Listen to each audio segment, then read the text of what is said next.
Olá pessoal, meu nome é Leonardo Parente, sou professor de História e seja bem-vindo ao meu canal. Se você não é inscrito, se inscreve, ativa o sininho para receber as notificações e dá aquele like se você gostar, tá bom?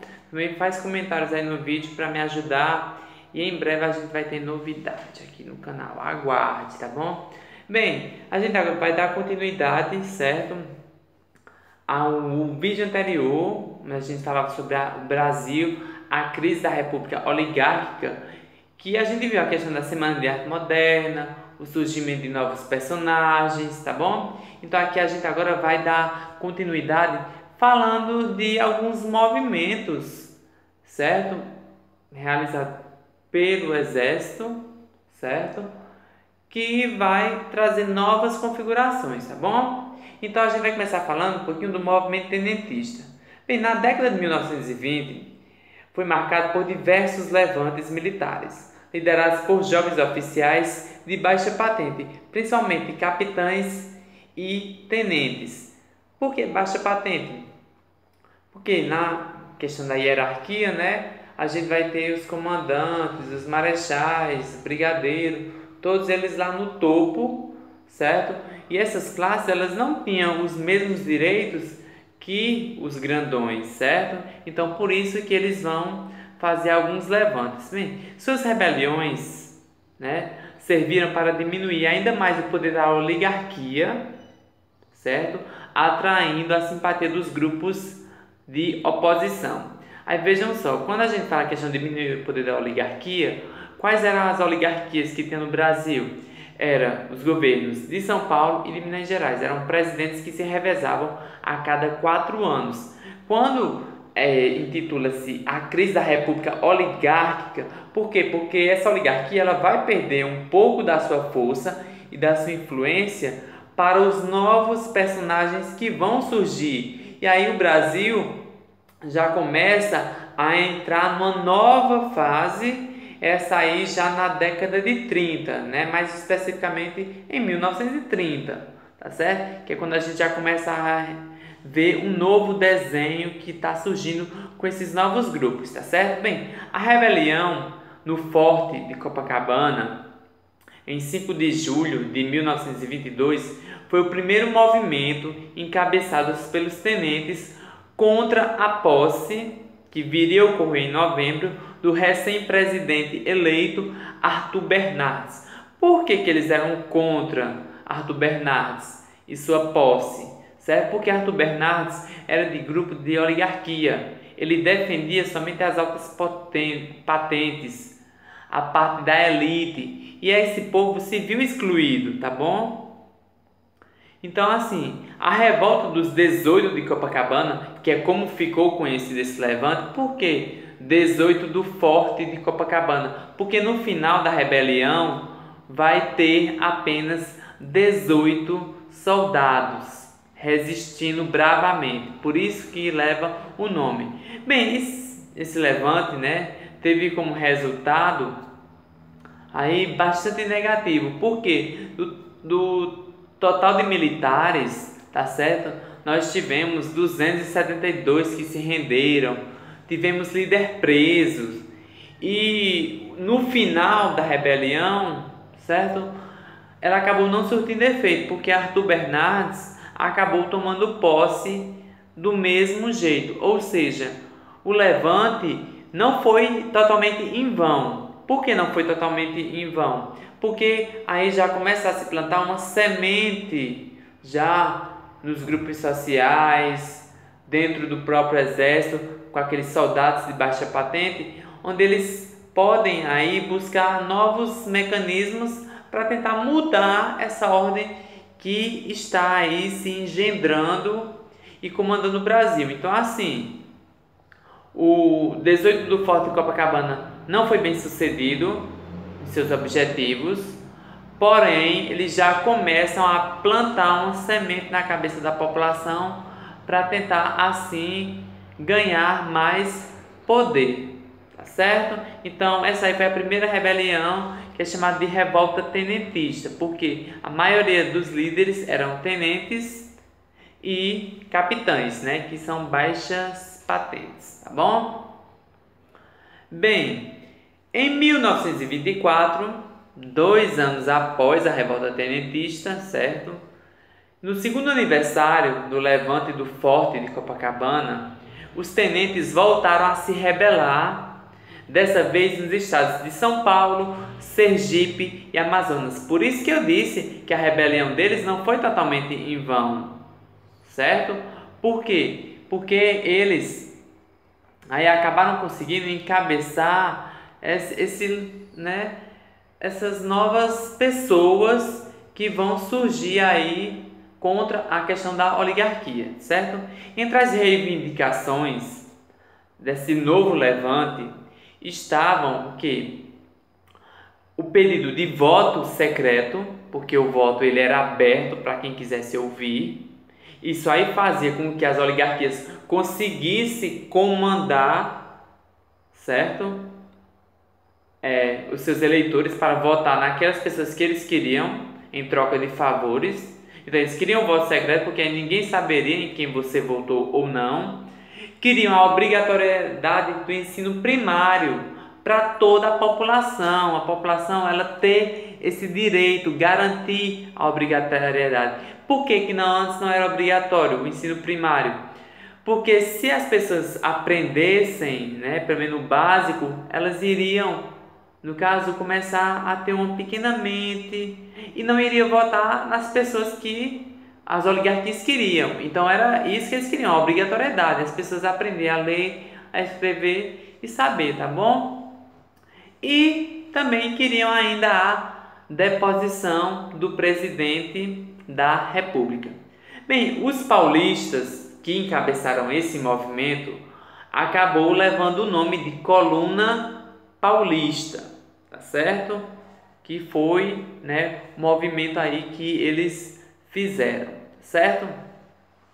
No mesmo ano, cerca de 2.000 soldados gaúchos, liderados por Luiz Carlos Prestes, e aí vai vir o nome, certo, desse grupo, que é chamado de Coluna Prestes, que é dado em relação ao líder deles, Luiz Carlos Prestes, vai se unir aos paulistas nesse movimento, certo? O objetivo deles, era uma revolta popular contra o governo. Reunindo cerca de 1.500 homens, a Coluna Prestes percorreu mais de 24.000 quilômetros pelo Brasil. O objetivo era justamente esse: chegar aos locais do Brasil, certo? Onde as pessoas tinham menos conhecimento e levar para eles o seu objetivo para assim conseguir formar um número maior de soldados. Porém, contudo, eles não vão receber o apoio que eles esperavam. Principalmente quando eles chegam no Nordeste brasileiro. Quando eles chegam no Nordeste brasileiro, eles são surpreendidos por cangaceiros, jagunços e coronéis que vão fazer de tudo para acabar com o movimento deles. Tanto é que muitos vão ter que fugir para outros locais, para a Bolívia, para o Paraguai, outros vão ter que voltar para a região sul, sudeste, ou seja, no final só vão restar 800 soldados e assim vai acabar a Coluna Prestes, certo? Então a Coluna Prestes e a Coluna Paulista também não vão obter resultado, mas é como eu estou dizendo, isso aí já vai gerando uma semente de esperança na população que desejavam mudança. E quando eles conseguissem essa mudança, seria lógico para o Brasil todo. Então, não teve sucesso, infelizmente, tanto a Coluna Prestes, a Revolta Tenentista, nem a Coluna Paulista, mas já começam a ser movimentos que vão dar já um certo retorno para que novos líderes surjam e adotem as medidas que eles estavam tomando, certo? Bem, a última revolta que